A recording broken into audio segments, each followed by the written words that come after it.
मतदारांनी महायुतीला विजयी करतानाच अनेक पक्षांचाही निकाल लावलाय। महाविकास आघाडीला मतदारांनी नाकारलंय, तर मनसे, वंचित बहुजन आघाडी आणि तिसऱ्या आघाडीला तर खातही उघडता आलं नाही।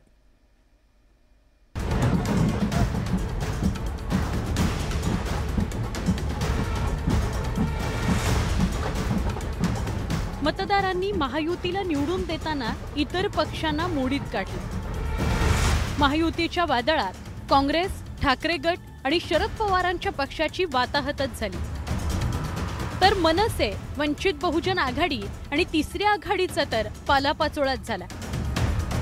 मनसेने राज्यभरात 140 उमेदवार उभे केले होते। राज ठाकरेंनी त्यांचे उमेदवार निवडून आणण्याकरता अनेक ठिकाणी सभाही घेतल्या होत्या। राज ठाकरेंच्या सभेला चांगला प्रतिसादही मिळत होता, त्यामुळे मनसेचे 5 ते 10 उमेदवार तरी निवडून येतील अशी शक्यता वर्तवली जात होती। त्यातच माहीम मतदारसंघातून राज ठाकरेंचा मुलगा अमित ठाकरे निवडणुकीच्या रिंगणात उभा असल्यामुळे राज्याचं लक्ष लागून राहिलेलं होतं।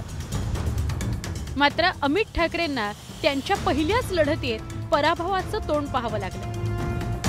अमित ठाकरेंनी मात्र जनतेचा कौल मान्य केलाय आणि ही मोठी लढाई एकत्रितपणे नक्की जिंकू असा आशावाद व्यक्त केलाय। वंचित बहुजन आघाडीनेही विधानसभा निवडणुकीत जवळपास 250 उमेदवार उभे केले होते। मात्र वंचित बहुजन आघाडीलाही राज्यात भोपळा सुद्धा फोडता आला नाही। लोकसभा निवडणुकीप्रमाणे विधानसभा निवडणुकीतही वंचितची पाटी कोरीच राहिली। पण जेव्हा लक्षात आलं की आरक्षणाचा मुद्दा हा ग्राउंडवर चालतोय, त्याला काउंटर करण्यासाठी महायुतीने कटेंगे तो बटेंगे वगैरे हे सगळं धार्मिक ध्रुवीकरणाचं राजकारण सुरू केलं आणि आरक्षणाच्या मुद्द्याला कुठेतरी मागे रेटण्याचा प्रयत्न या ठिकाणी केलेला आहे। मनसे आणि वंचित बहुजन आघाडीप्रमाणेच तिसरी आघाडी ही निवडणुकीच्या मैदानात होती। महाराष्ट्र स्वराज्य पक्षाचे संभाजीराजे छत्रपती आणि प्रहार जनशक्ती पक्षाचे बच्चू कडू यांच्या तिसऱ्या आघाडीचे 3 ते 4 वाजले। एक व्यवस्थित व्यवहारचना करून पाडण्यात विरोधकांना एज जरी आलं असलं तरी खचून जाऊ नका, येणारे दिवस आपलेच आहे आणि बच्चू कडू पदामुळे नाही तर कार्यामुळे आहे, ते कार्य आपण नेहमी करत राहू। तुम्हाला स्वतः एकटे पण वाटू नका देऊ, मी तुमच्या सोबत अतिशय ताकदीने आणि मजबूतीने उभं राहील।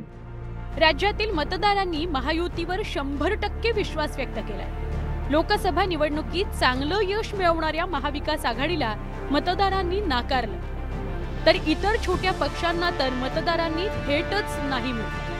त्यामुळे मवियाच नव्हे तर मनसे, वंचित बहुजन आघाडी आणि तिसरी आघाडी यांच्या समोर राजकीय अस्तित्वाचाच प्रश्न निर्माण झालाय। Bureau report, news 18 Lokmat.